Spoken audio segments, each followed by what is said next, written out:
sana. Asante. Wamama hoe. Wamama viva.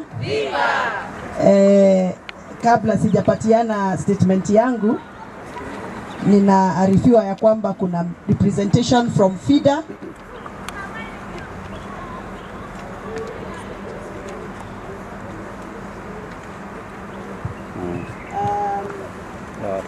My sister from FIDA is here, representing FIDA, and I'm sure you know FIDA fights for the women of Kenya. Yes.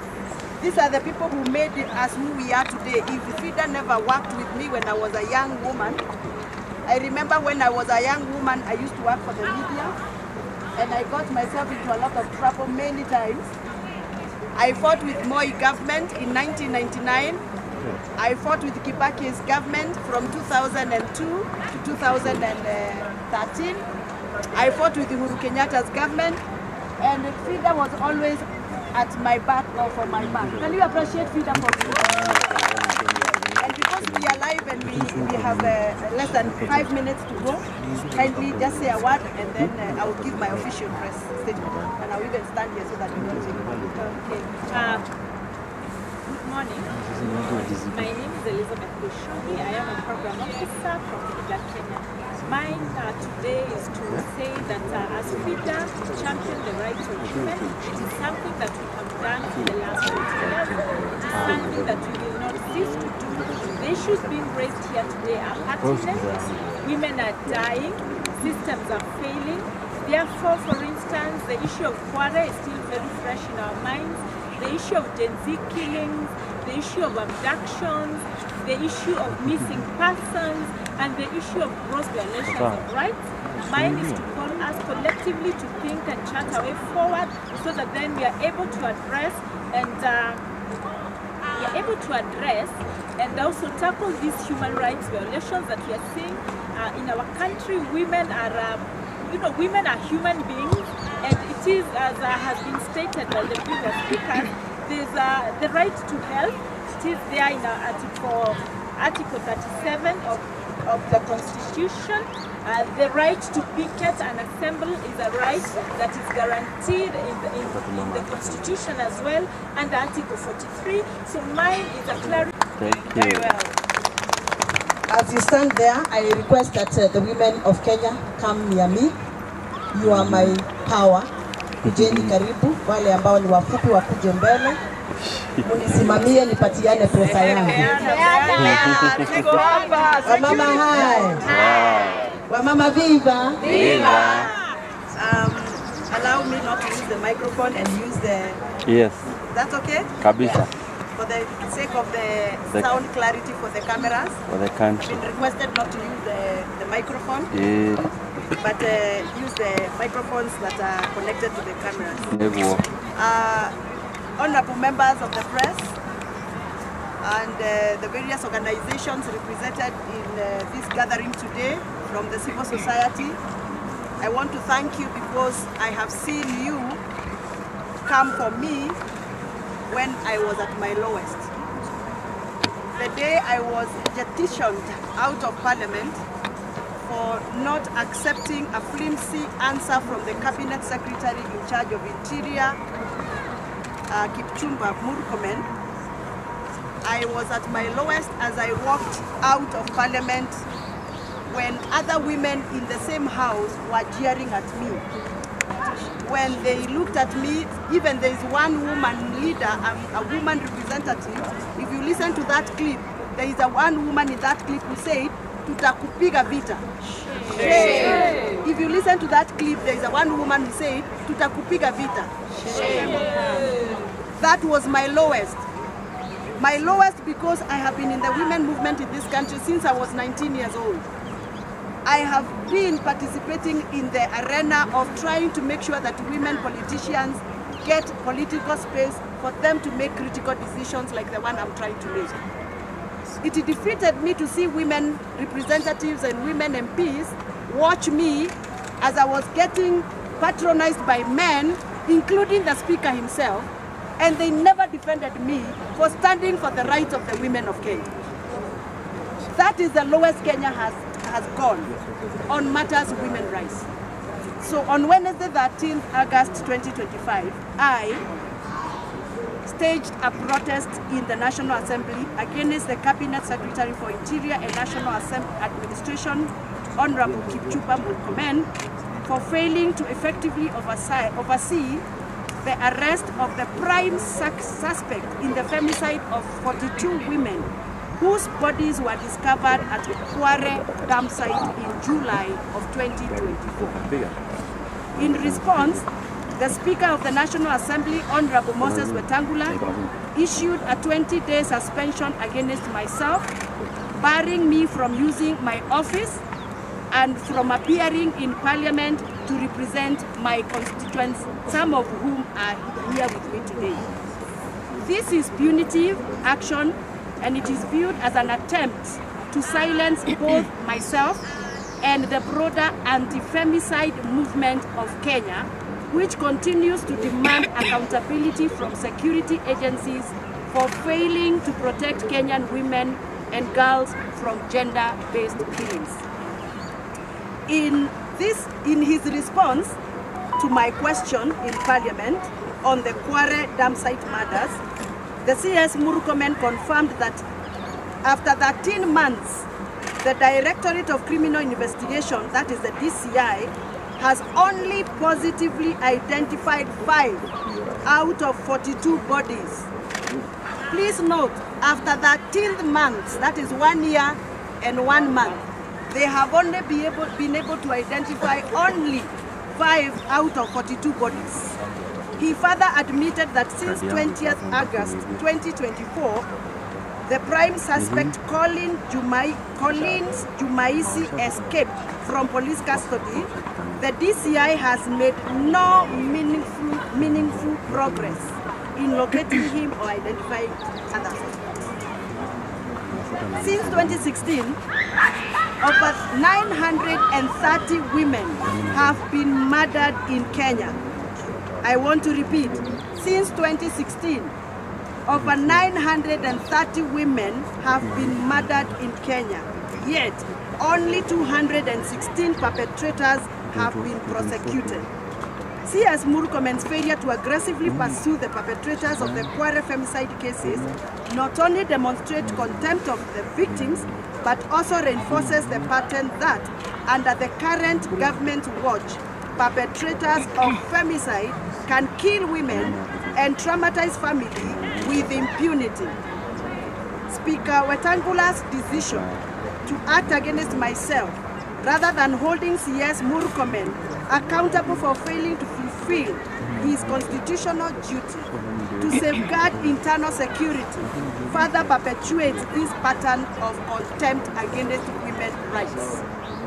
It is particularly alarming that following his flippant treatment to myself and other leaders like Senator Gloria, who has gone through the same, Murkomen went on to dismiss the BBC Africa Eye documentary, Madams, exposing Kenya's child sex trade in Maimahio in Girigiri, describing it as an attack on Kenya's image.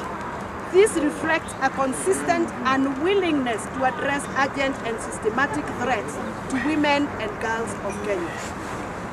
My suspension is a call to action to all Kenyans to stand in solidarity with the femicide victims and to demand accountability from state institutions going forward. Wamama Viva! Viva! I commit as a member of Parliament elected by the power of the vote, enshrined by the Kenyan Constitution, as a woman leader of this country, as a mother of girls and boys, I will continue to play my critical and active role in defending the rights of women, mothers, girls, and children of Kenya. I will not be cowed by such activities and actions as seen or witnessed in last Parliament activity patronized by Speaker Moses Wetangula. I want to remind Speaker Moses Wetangula that any woman elected in the National Assembly is not a mama. Any woman elected in the National Assembly is referred to as honorable member. Mamas are languages that are used to bring down the women's status in the society. Mamas are called to us whenever we are in our homes. But when we are in parliament, we are honorable members of parliament. Wamama viva! Viva! As a woman leader in this country, I want to register my disappointment with the government of the day. President William Ruto, the patron of my party that has sponsored me in the National Assembly, committed to a national women charter and promised to deliver sanitary towel to every deserving girl of this country. 2.5 years are gone. That has not been done. President William Ruto, you have failed the girls of Kenya. Shame. President William Ruto committed through a national charter, which he committed through the commitment of a personal signature, to provide diapers to lactating mothers of Kenya. It is now 2.5 years and those diapers to lactating mothers have not been delivered. Shame. President William Samoei Ruto, you not only failed to deliver diapers, you have refused to protect the dignity of mothers during delivery by providing a cover called Leader Mama. You have failed the women of Kenya. As I complete my press statement today, I want to reassure the women of Kenya, those that are aspiring to become MCAs, those that are aspiring to become members of parliament, governors and senators, do not back down. Continue pressing on. Some of us are suffering so that tomorrow you can occupy our spaces. Yeah. Prepare to occupy parliament through parliamentary votes. Prepare to come and sit on the seat that Wamuchomba sits in parliament. Prepare to be governors, prepare to be senators, so that our voice can be amplified as the women of Kenya. Viva Wamama Viva! Viva! Viva Wamama Viva! Viva! From today, we are continuing to rally the call to action to protect the women of Kenya from harassment from the police, harassment from patriarchal system of political parties, and harassment from their workplaces. Senator Oroba said something that I think Kenya has not heard. Her problems and wars started when she talked about sexuality, sexual harassment in the corridors of offices of government. Senator is speaking on behalf of so many women who are quiet. There are so many women who are intimidated in their job workplaces, women intimidated in political parties, women intimidated in colleges and universities, and Senator is speaking for so many women. Continue praying for us, continue standing with us, and thank you very much for coming to stand with me as I give my presser today. Asanteni sana. Women's power, super power, women's power, super power, women's power, super power. Tuliza maswali enda weke hiyo. Mnaomba mtulie, tuna maswali wanafaa waulize. Can we have questions, maybe 2 or 3? 2. Yes. So tutakuwa na nitaanza alafu. Yes. Na waziri wa usalama ndani Kipchumba baada ya hiyo taarifa ya BBC alisema kwamba wanachunguza chini ya saa 24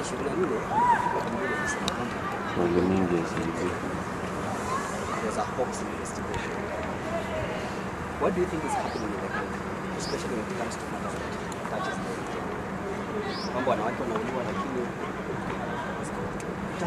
I think listening to Murkomen, when the BBC expose was broadcasted, I saw Governor Susan Keheka, my sister, rise up very fast, address the matter, and even went further to create a task force in her county to investigate and tackle that issue once and for all. And I know Susan Keheka's facial expressions. And when she means business, I know. And that day she meant business. So when Senator Kipchumba Murkomen, our CS, comes on TV through Parliament to say it was a hoax, it only tells you that there is something they discovered that was so tarnishing that he was covering up. Because there is no way a governor in charge of the county that has an issue would behave the way she behaved going to the extent of even creating that task force for that matter, and then a CS comes to Parliament and says it was a hoax. You know, this is a government that is in denial, that there are so many errors of omission and so many errors of commission under their watch, especially on matters of human rights. They have failed immensely. In fact, I can tell you, because I said I started women movement activities when I was 19. This is the lowest Kenya has sunk. This is the lowest we have been as women movement, with the women movement of Kenya. It was not like this when we had Mother Karua and Charity Ngiro and Senator Beth Mogo and Satsiri Balire. It has never been like this. Akina Joki Dongo stood up on that floor of the house and defended. They made bills and acts that protected the dignity of women of Kenya. So I think Senator Murkomen is inept. He is completely inept. He cannot continue to serve as a minister in charge of interior if he cannot even defend the right of the woman he has in his own house and the daughters he has given birth to as a father. And his own mother. If Senator Murkomen, our CS, cannot be able to protect the right of his own mother, his own daughter, his own wife, he should actually resign before he's impeached. And for me, if you asked me, if I had numbers, I would impeach Murkomen tomorrow. Murkomen must go. But unfortunately, this parliament is captured. This parliament cannot even agree to even sign against Senator Murkomen's impeachment as a CS cabinet secretary. They cannot agree. Yeah. But I wish we had 10 or 50 of us who would agree to impeach this guy. This guy is an embarrassment not only to Kenya but to the world. Yeah. He should be fired with immediate effect. Yes. Yes. I'm Sydney from Seven. I have a question for you. What do you comment about the president's remarks on the committee that was just Friday? And to Senator Gloria, what will be your next steps after the court ruling that you have got? For me, I heard the president say yesterday that there is a lot of bribery allegations happening in Parliament, and I was surprised that he's talking about it 1 year after they've been able to use the same corridors, activities to impeach even Rigathi Gachagua. How was Rigathi Gachagua impeached? Haven't you heard from many members what was happening, what was traded between members of Parliament and the executive? You want to tell me that you've never heard that during impeachment here, Rigathi Gachagua, there were some MPs who actually confessed that they were enticed with money so that they can sign the impeachment of Rigathi Gachagua? You want to tell me this is the first time that you have heard this? Many members of Parliament, many senators have even been on radio, on TV, saying they were lured into money so that they can sign. So, President Ruto coming on TV in front of governors to say that Parliament is corrupt, I think this guy has just realized that he has lost it. Yeah. So he's trying to redeem his image by now throwing all the mess he has done in the last 2.5 years to Parliament. In fact, soon and very soon, you will hear him say, hata hizo finance bill, si mimi nilipitisha, ni wajumbe walipitisha. He's trying to cleanse himself, to redeem his image as he prepares for 2027. Lakini tunamwambia bila kumficha. Watufukuze wakatae kutufukuza. Sisi tumeamua, kama wamama wa Kenya tumeamua. Na ile tumeamua tutamuonyesha 2027 kwa ballot. Saa hii, we are here to press for issues that pertain to women because campaigns have not started for the presidential elections. Thank you very much. You know, there's something that Wamuchomba has said about the Cabinet Secretary for Interior. When he comes to say it's a hoax, I want to remind him, Waziri Murkomen, your predecessor, Kindiki, worked with me personally to deal with issues of femicide because he acknowledged, to deal with issues of sexual harassment because he acknowledged that they exist. So he's even contradicting his office because his office has a special program to deal with these matters. So if you ask me, as they have said, I personally don't believe, and this is one of the many other reasons with the noise I've been making, I don't believe that, let me say, with all due respect, Waziri Murkomen has the capacity to hold that office. In fact, he should have been left in sports. Yes. Now let me answer the question of what is my next step. I want you to take notes of all the politicians, I don't hold on to titles. That is why even my social media pages don't have honorable or what. I am Gloria Oroba. There can only be one me. By the time the court directed us from the High Court to go to the Political Parties Tribunal, it is because we were already in the Political Parties Tribunal. And in fact, we are there at the mercy of the judiciary because, as you have heard, Parliament is captured by the executive. Most of us are hanging on a very thin thread, and it is the judiciary that is holding us where we are. And we do hope, all of us, those who are being really sacrificed and punished for speaking the truth, that the judiciary will not fall into the trap of being captured by the executive. So there is no next step. I am alive. I am still fighting for women. I am still, you know, you are asking my question as if I died from the day they illegally removed me. I am still here. We are still working. The women are still with us. And as you can see, our spirit is not broken. They might have tried to break my spirit 10.5 million ways. But we are still here. Yeah. Very good. I think I'm taking the last question. Yeah. Let me hear the lady first. Mine is not a question. I want to finish the questions and then you do in Kikuyu for Oh, okay. All right. Yes, my brother? Yes, I'm Karega Bude from Inoro TV. Yes. Right now you are not that deep in UDA or in the opposition because they are in government still. So are you forming another alliance with the likes of Edwin Sifuna, Babu Owino? I knew that question will come. Because most of you, when you saw my presser, you were asking me whether I will comment about our Kenya Moja initiative. Please note, Kenya Moja initiative is an initiative of members of parliament who serve under the 13th Parliament, both Senate and National Assembly. And we are not a political party. We are just a caucus of members of parliament. We are calling ourselves Kenya Moja because we come from all corners of Kenya. We represent all regions of Kenya. We are not caucusing so that we can form a political party. We are caucusing so that we can provide interventions and solutions to problems that Kenyans are going through now. We are not forming a coalition so that we can decide on what to do in 2027, because 2027 is 2 years to come. We have realized that in as much as we talk about 2027, young people of Kenya are dropping from university. Women of Kenya are being butchered. Children of Kenya are hungry. And so we realized our mandate right now, that is why we were elected, is to go and fight for Kenyans for what is happening now. And that is why we came together. If you listen to us, like for example, when we went for our first meeting in Saboti constituency, we spoke issues. Issues of sanitary towels came up, issues of diapers came up, issues of Linda Mama came up, because we had gone for a women activity meeting, and 2/3 gender came up. So we are not coming together so that we can form a political party.